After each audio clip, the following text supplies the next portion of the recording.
கடவுள் ஒரு நாள் யோசனை பண்ணார். பல ஆயிரம் ஆண்டு ஆச்ச பூமியை படைச்சு, அதில் மனுஷர்கள்லாம் படைச்சிருந்தோமே, இதெல்லாம் எப்படி இருக்கானோன்னு தெரியலையே, போய் பார்த்து வரலாமா? எவ்வளோ நாளுக்கு தான் ஆகாயத்திலே இருக்குது, கைலாயத்தில் இருக்குது. இந்த பூமியில் போய் இந்த பயல்கள்லாம் படைச்சவன் என்ன பண்ணிகிட்ருக்கான், ஆகாயத்துலேருந்து இறங்கி வந்து போய் பார்த்துட்டு வரணும் வந்தார். ஆகாயத்தில் ராக்கெட் அங்கேக்கு அங்கே நின்றுட்டு இருந்தது. என்னடா அது, பூமியில் மட்டும்தானே காற்று படைத்தான், அங்கே தானே மனுஷன் உயிர் வாழ முடியும். இந்த ராக்கெட்டு என்னன்னு அவருக்கு தெரியலை. என்ன அது இப்படி வந்து நிற்கிதே, ஆகா இது ஏதோ ஒரு புது விதமான உயிரினம் தோன்றி இருக்கும் போல இருக்குது அப்படின்னு நினச்சிக்கிட்டு கொஞ்சம் கீழே இறங்கி வரும்னு வந்திருக்கார். பூமிக்கிட்ட வந்தவொடனே மேலே ஃப்ளைட்டாக பறந்துருக்கு. ஆகா இவ்வளோ பெரிய பறவை எப்படி வந்துச்சு, நம்ம இவ்வளோ பெரிய பறவை எல்லாம் ஒன்றும் படைக்கலையே, புதுசு புதுசாக இவ்வளோ பெரிய பறவை பறந்துக்கிட்டு இருக்கு மேலே, அப்படியா இன்னும் என்னென்ன விஷயம் இருக்கோ பூமியில், கீழே போய் பார்ப்போன்னு கீழே வந்தார். பெரிய ட்ரெயின் ஓடிக்கிட்டு இருந்து.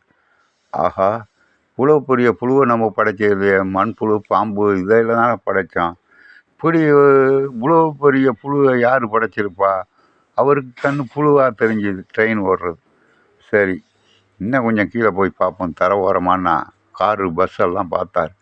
என்னடா அது அதிசயமாக இருக்குது, நம்ம மனுஷனை தான் படைத்தோம், இவனும் என்னென்னத்தோ படைச்சிருக்கானுங்களே, என்னென்னமோ ஓடுதே, இதெல்லாம் யார் படைச்சிருப்பா, நம்ம கொஞ்சோண்டு மூளையை தானே கொடுத்தோம் மனிதனுக்கு சிற்றறிவு, இதை வச்சே இவ்வளவு படைச்சிட்டானா, ரைட் இன்னும் கொஞ்சம் சுற்றி பார்ப்போமே கடத்தரன்னு போனார்.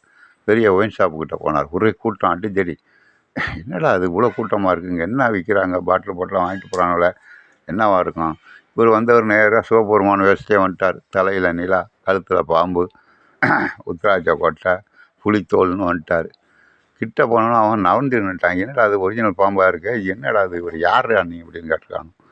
நான் தான் ஏன் சிவபெருமான் உங்களையெல்லாம் பாட்டு போகலான்னு வந்தேன்.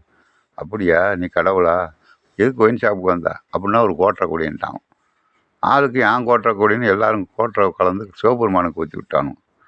அவ்வளோதான், அவர் தடுமாறினவர். ஐயோ எனக்கு ஊற்றிட்டீங்களே, நிதான முறையிலே நான் எப்படா அப்போ மேலே போகிறதுன்னு கேட்டார்.